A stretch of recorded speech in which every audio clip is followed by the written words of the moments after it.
Example 3. Purchased goods from Rahul for rupees 10,000 on credit. Purchase பண்ணியிருக்கோம் குட்ஸை கிரெடிட்டுக்கு, அதாவது கடனுக்கு purchase பண்ணியிருக்கிறோம். அப்போ பர்ச்சேஸ் அக்கௌண்ட்டை நம்ம டெபிட் பண்ணணும்.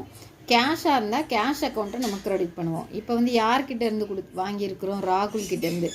ராகுல் வந்து யார்? கிவர். அப்போ இவரை கிரெடிட் பண்ணணும். கிரெடிட் த கிவர், அந்த ரூல்ஸ் படி இவரை வந்து நம்ம கிரெடிட் பண்ணுறோம். இப்போ நம்ம ஜேர்னல் என்ட்ரி போடலாம். பர்ச்சேஸ் அக்கௌண்ட்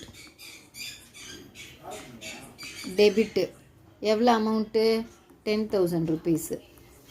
யார்கிட்ட இருந்து வாங்கியிருக்கிறாங்க அப்படின்னு நீங்கள் பார்த்தீங்கன்னா ராகுல் கிட்ட இருந்து வாங்கியிருக்காங்க. அப்போ டு ராகுல் அக்கௌண்ட். அது வந்து 10,000. இங்கே நீங்கள் நரேஷனில் பீயிங்